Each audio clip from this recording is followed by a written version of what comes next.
오늘 큐티는 큐티인 책 248페이지입니다. 히스기야 왕의 실수라는 제목인데요. 이 오늘 본문은요, 3개월 전에 그 5월달 큐티로 알고 있는데요. 이사야서를 큐티할 때에 한번 다뤘던 제목입니다.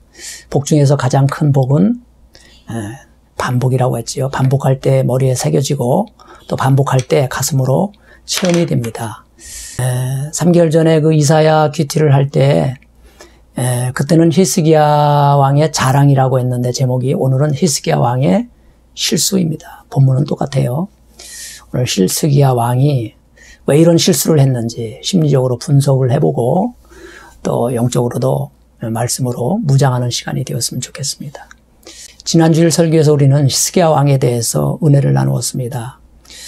아마도 이스라엘 역대 왕 중에서 히스기야 왕은요, 선한 왕이었습니다. 나름대로 하나님을 위해서 최선을 다해서 이렇게 하나님을 잘 섬겼는데요. 산당도 없애고 또 여러 가지 종교 개혁을 단행한 왕이었는데, 한때는 아수르 왕이 이스라엘을 쳐들어왔을 때 이 성 밖에 있는 기온 샘물을 안으로, 성 안으로 끌어들여서 이제 실로암 연못으로 연결을 시켰지요.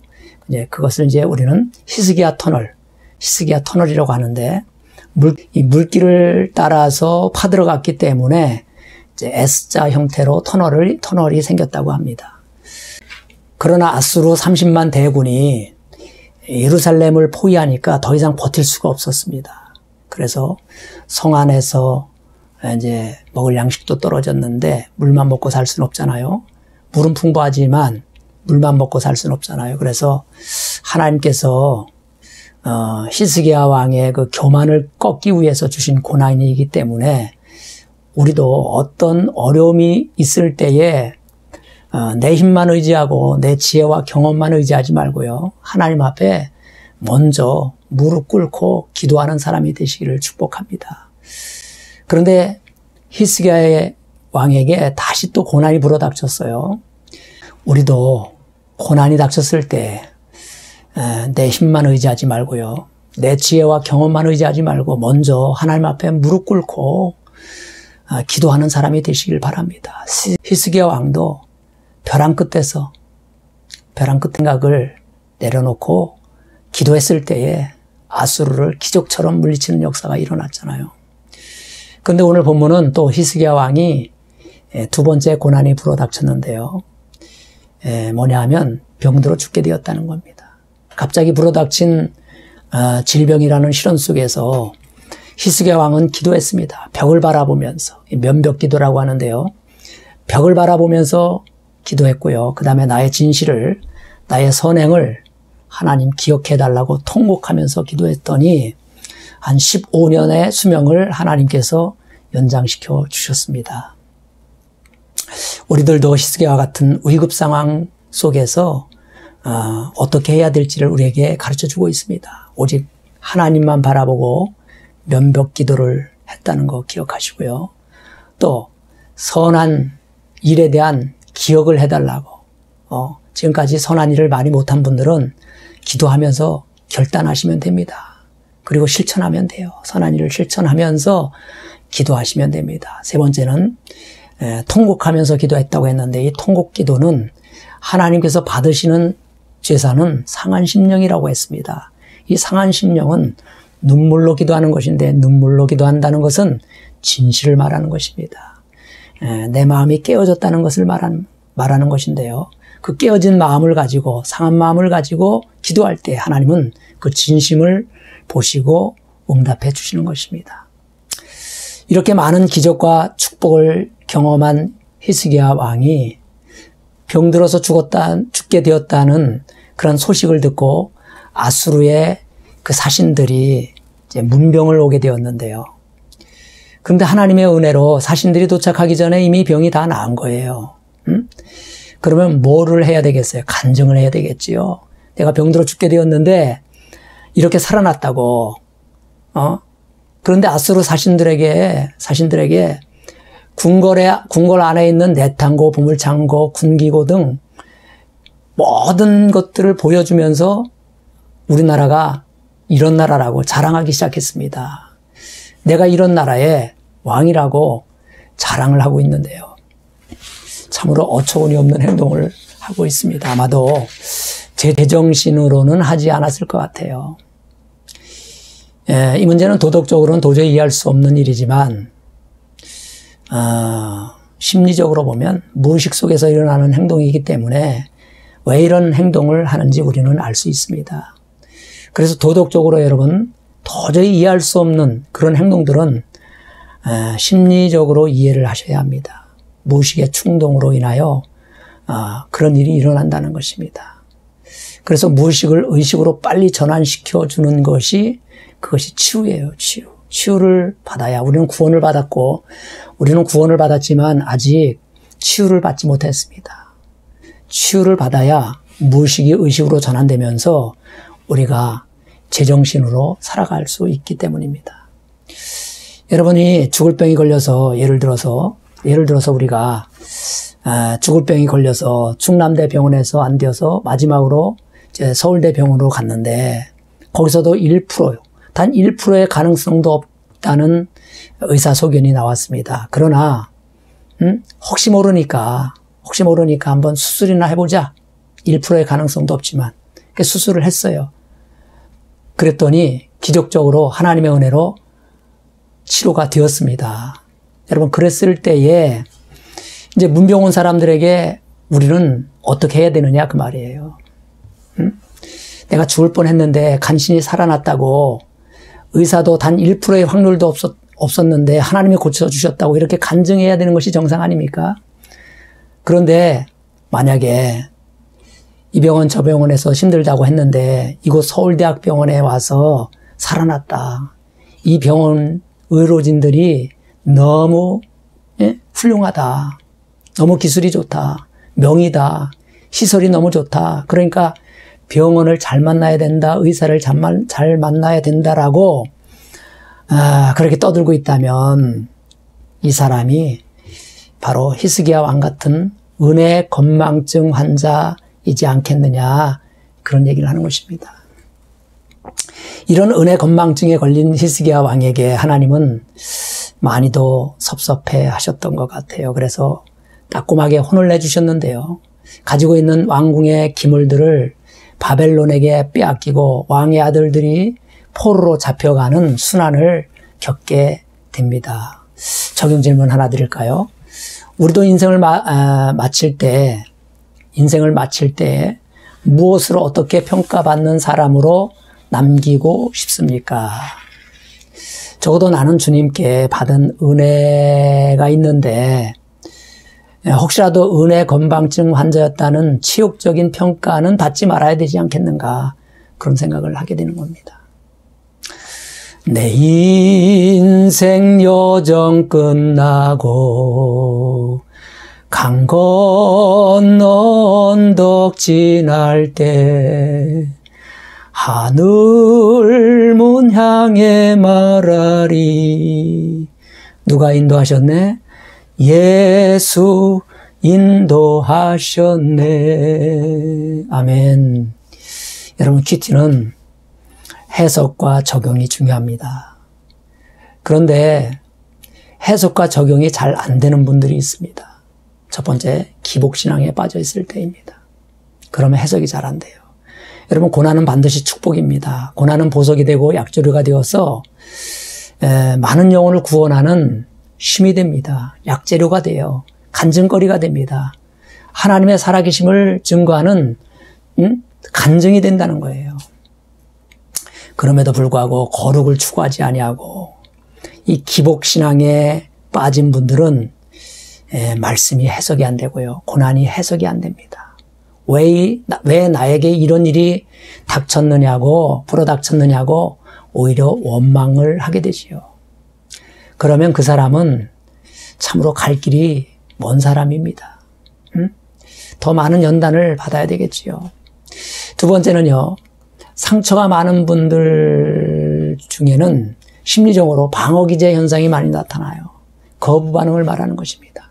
이 거부 반응으로 말미암아 하나님 앞에 순수하게 순종을 하지 못한다는 거예요. 그래서 이럴 경우에는 큐티를 하면서 치유를 병행해야 합니다. 큐티로 인하여 해석도 안 되고 적용이 안 되니까 순종이 안 되니까 왜 순종이 안 되는지 무슨 사연이 있는지 무슨 이슈가 있는지 이제 치유를 해 나가야 된다는 것입니다. 특히 도덕적으로 옳고 그름을 많이 따지는 분들 중에는 그럴 가능성이 많이 있습니다.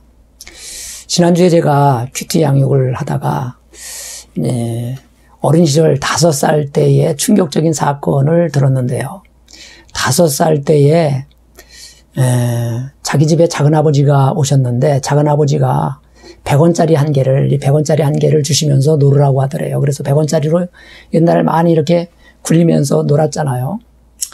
그런데 가지고 놀다가 그만 그 100원짜리 동전이 작은아버지 주머니로 다시 들어가게 됐다는 거예요. 그 순간 아버지가 무슨 생각을 하셨는지 주머니에서 100원짜리 동전을 이 5살 아이가 꺼내는 그 순간 싸대기를 갈기더라는 거예요. 아버지 나름대로의 어떤 사연이 있었겠지요. 이유가 있었겠지요. 감히 얘기도 안 하고 작은아버지 그 주머니에 손을 넣는다고 아마 화가 나셨을 거예요. 그러나 그때 그 아버지가 이 아들에게 아들아 미안하다. 많이 아팠니? 하면서 그 아들의 아픈 마음을 만져주었으면 좀 상처가 치유가 됐을 텐데 그 상처가 치유되지 않은 채로 어른이 된 거예요.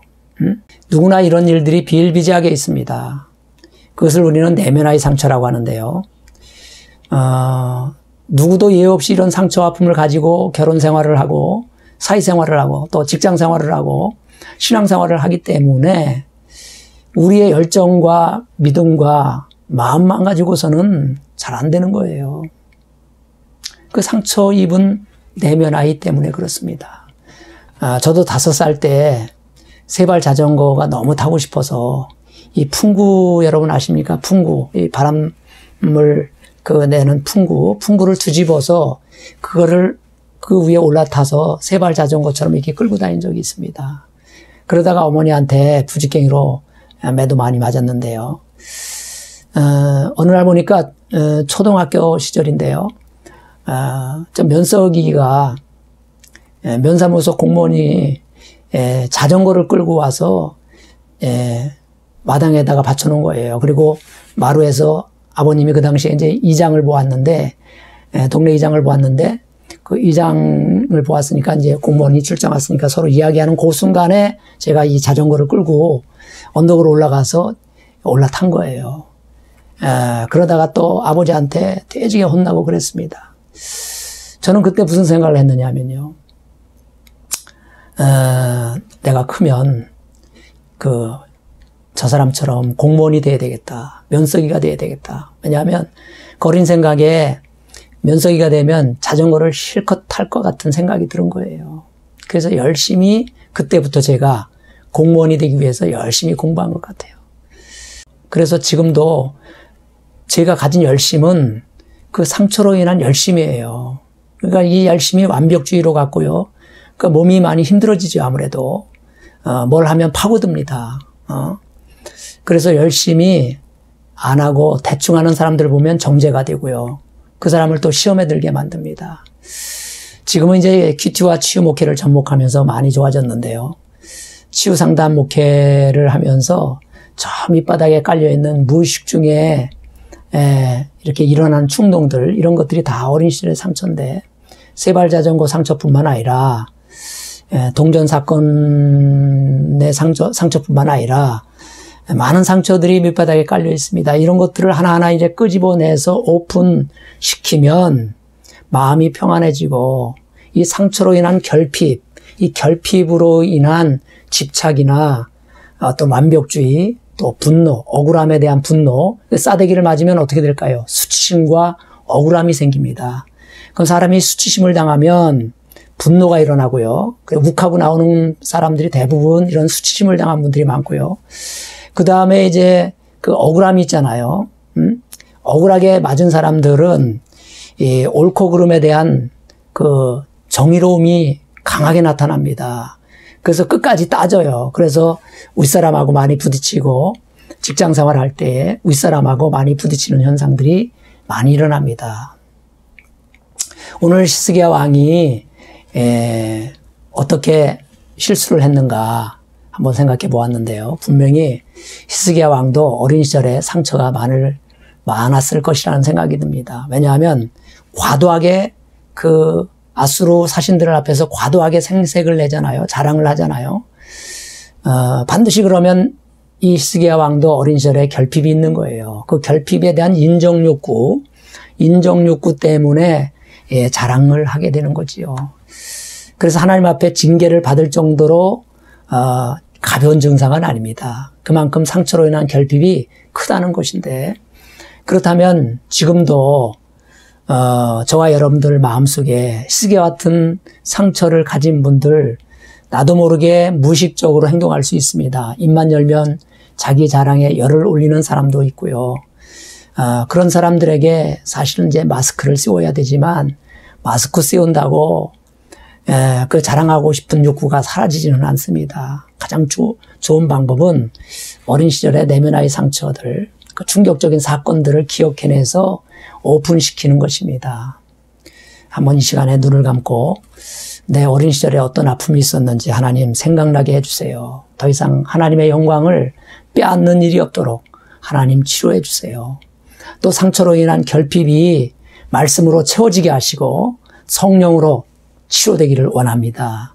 우리 찬양 한 장 들으시면서 기도할 수 있기를 원합니다. 주의 보좌로 나아갈 때 나 여전히 부족하나 나를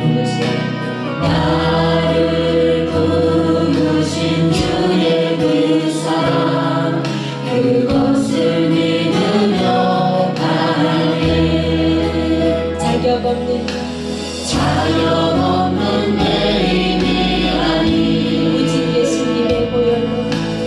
오직 예수님의 보혈로 자격 없는 내 힘이 아닌 오직 예수님의 보혈로 오직 예수님의 보혈로 손을 들고 십자가의 보혈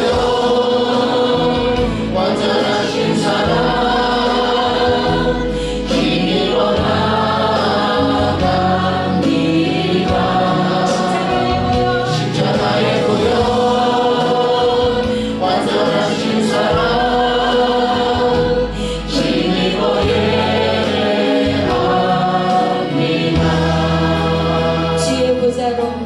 나아갈 때 나 어떻게 나가야 주의